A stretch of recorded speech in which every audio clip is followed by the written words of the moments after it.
Dear friends, welcome all of you to our Secret Treasure channel. Today we will talk to you about more than one different sign.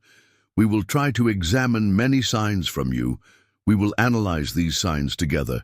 There are some basic principles that we need to know before analyzing the signs. At the beginning of these, if we have found a sign, we must definitely do a good cleaning around the sign we have found. That is, the surface of the sign must be clean. Especially if we come across round, carved signs. The inside of the carved signs must be absolutely cleaned. Carved signs are the signs that are most filled with soil and contaminated. When these signs basically come across, they can be seen as a grave marker. These markers were made in ancient times to represent various offerings. Therefore, they can be seen as representing a deceased soul. That is why they can be considered as grave markers. However, the auxiliary marks made on the inner parts of these signs may be related to a treasure. Therefore, when we clean the inner part of the sign, we may come across a cross or a second carved sign, which we call a carving inside the carving. Especially a round carving with a cross at the base of the carved sign is one of the sign systems that we can consider as a treasure sign, which we can say is directly related to the treasure. Please remember to clean the sign. Let's start with our first sign. These signs are among the signs sent to us by you, delivered to us via email. Our first sign is the round engraving sign. As you can see, there are two round engravings made, side by side. You can see that the inside of the first round engraving is very carefully made. You can see the traces of the carving process at the base. If we had come across this carving on its own, we might have thought that it was a representation of a nearby cemetery.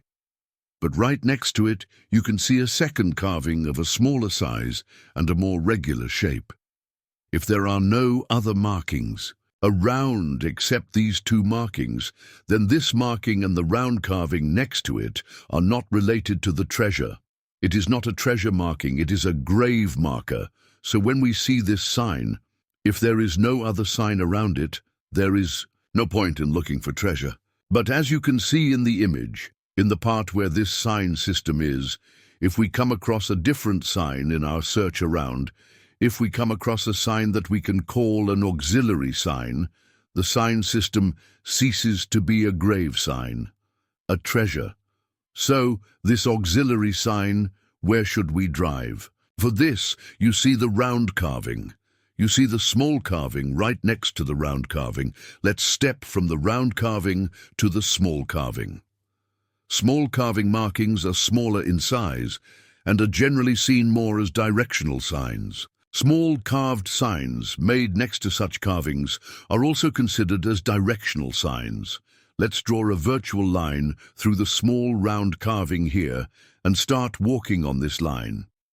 If we encounter a second sign in any area that will coincide with us during our walk, this sign we encounter is the sign to be placed in the auxiliary sign position. Let's say we started walking in the direction of the small carving, and as you can see in the image, we came across another sign on a rock surface of a smaller size. But the point you should pay attention to here is that the sign we found and discovered, as shown by the finger, has the shape of a downward V sign, which we can call a well type, a funnel type. If we encounter a sign that we can put in the position of an auxiliary sign made in smaller sizes with this type of shape, the sign system, that is, the entire sign system we have found, is related to a treasure. It means that there is a treasure hidden. We need to determine the place where we will look for this treasure. Here, as you can see, our sign, which we call the auxiliary sign that we see as the last sign, has a conical structure. If we see the sign with a conical structure on a rock surface, our sign indicates that there is a well-type entrance nearby, and that this entrance can be used to go to where the treasure is hidden. If we encounter a very small sign of this shape on the side of the rock, we should look for an entrance at the point where the rock with our sign meets the soil. The most important thing to do here is to take the part where the mark is, the right. side or the left side of your mark, that is, one side, will be different from the other. Where this line meets the soil, open the surface of the soil a little bit and start examining the rock surface at the point where the soil meets the rock. When you examine here, any traces of workmanship on the rock surface, that is, if there is any work done on this rock surface, these will be evident in the form of traces. If you see the traces, we have determined the first stage of the entrance to the well type, that is, the road to the treasure. After this stage, the treasure can be located very easily. Let's come to our second sign. Our second sign, as you can see, is a round engraving. Next to the round engraving, we have a second round engraving sign, also made in a similarly smaller size. Here you see a short channel-shaped line at the end point of the first round engraving, that is, at the top point. We will do a search here again with the same procedure. In the search around our marker, if we don't have any signs that we can put in the position of an auxiliary sign, if we can't find any auxiliary signs in the direction of our marker, in the direction of the channel, and also in the direction of the small round carving, if there are no other signs, this sign system may be related to a tomb, or it may indicate that this is a place of religious ritual. For these reasons, if we can't find a sign, that is, if there is no auxiliary sign, this area is not related to a treasure marker. These signs are not treasure signs. Treasure cannot be found where these signs are. We have to pay absolute attention to these. You see two aspects of our sign. In other words, two signs were made as an auxiliary beside the main sign, and these two auxiliary signs show us the direction. They show us the direction in which we will do research. What we need to pay attention to here is the channel sign in the form of a short line on the large round carving. This sign and the round carving sign is a sign system that has been made in relation to the grave and the soul from primitive times to the present day. The fact that there is a second directional sign, a small round carving where our sign is, makes the sign suspicious. If it were not for this small round carving, we would not be searching for treasure here.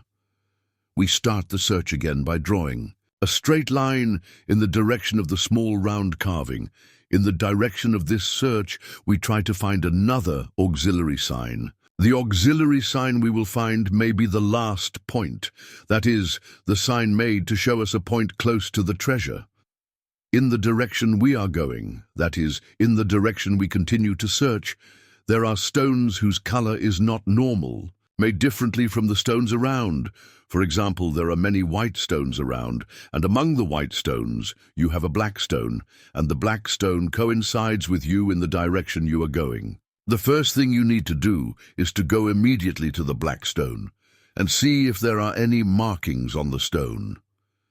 If the round engraving marks are associated with a treasure, the last dot marking will similarly appear as a small round engraving. Our first main marking you have seen is a large round engraving next to a small round engraving on a stone that is parallel to the surface. Was made. The sign on the black stone, which you have seen the image of, and which we came across in the research we did in the direction we took, that is, in the direction we determined, was made on the side surface of the rock piece.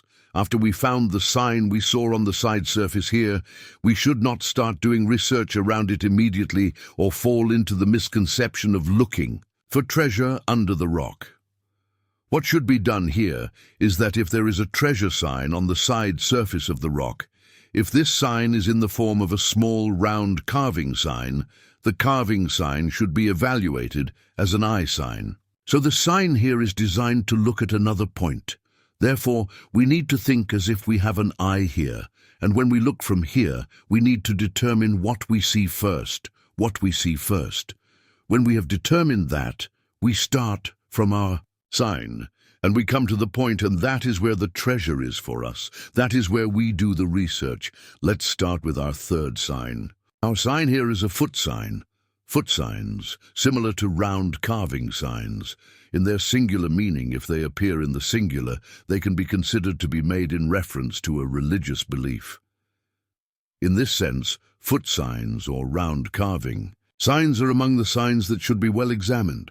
They are among the signs that we will come across very often. When we find these signs, we need to look around to see if there is an auxiliary sign, that is, a sign that we can relate to the treasure. Let's talk in detail about what to do when we encounter a similar sign like the foot sign you have seen in the image. First of all, let's take a look at our sign in general terms. You can see a small round engraving in the center of the footmark, in the middle of the footmark at the base. At the same time, at the left end of the footmark, according to the image, you can see a protruding area. In other words, it is not properly made. It has a protrusion on one side. These types of signs are signs that are presented to us in encrypted form. Treasure keepers have taken various precautions against treasure hunters, against them finding their treasures. One of these precautions is to encrypt the signs they make. The sign system you see here is a completely encrypted sign system. Under normal circumstances, the footprint is one thing. The carving inside the footmark is another. The carving inside the foot and the protrusion on the left side of the footmark is the protrusion on the side has a completely different meaning. Let us evaluate the system here in general terms. Firstly, the carved marking in the center of the base of a foot. Marker is associated with the treasure. If a round carving had been made in a place corresponding to the heel of the footmarker, this could have been a grave marker. In other words, think of it as a sign of a deceased person's foot. Think of it as representing a deceased person. The round carving on the base, on the back, would also be considered as a blessing of the soul of the deceased person. But here, as you can see, a small carved marking was made right in the middle of the footmark. This tells us that the treasure is protected, that the treasure is in a stone structure, and I am saying this in particular. The carving marks, the carvings inside, are usually another room inside the room. So when we find the place where the treasure is, we will first come across an area in the form of a room. There will be no treasure in the first room. We should look for a second room that passes through the first room. This sign has a meaning exactly in this way. The round carving on the inside of the foot sign you see here tells us that there is a second room in a room-style area where the treasure is hidden. Usually such structures are in the form of stonework. These stoneworks can be under the ground or above ground, so when you come to a rocky area, we may come across a point where we can enter between these rocks. The point to be done here, that is, the point to start the research, is the protruding area at the top of the footmark. When we see a footmark, it means there is a journey. But where is the part where the journey will continue? Normally, if we see a standard foot sign, the front of the foot is the direction we're going to go. But as you can see here, the protrusion on the left diagonal of the foot sign tells us that we should not go towards the front. We should go towards the left side. We should even go towards the left diagonal. So we have to start walking in the direction of the left diagonal and see what is happening in the direction of the left diagonal. As an example of a sign that has been analyzed, I will tell you this. The difference made on either side of the footmark is determined as a directional sign. In this direction, on investigation, you will see that there are rows of stones. What we have to do is to check these rows of stones one by one and look for a similar carved mark in the center of the footmark on these stones. If we find this round carved mark on these stones, the stone we find will show us the first step to the place where the treasure is hidden. The carving will be on the side surface of the rock, on the side surface of the stone. When we look from this side surface, it will take us to the main rock mass at another point. The point where we go to the main rock mass, where we go, first of all, we will come across a rock mass and a soil area where we will start our research. From the lower part of the point where these two meet, we will realize that there are rooms. built inside the rock, and we will start to investigate at this point. It is an indispensable sign of antiquity. It is a valuable sign. It is among the signs that we must definitely bring to a conclusion when we find it. It points to a real treasure. This is all we have to tell you today. God bless you all. May God grant you riches and beauty. May God save you from all your troubles. May God grant you a happy and healthy life. Do not forget to follow us and share us. Sincerely yours.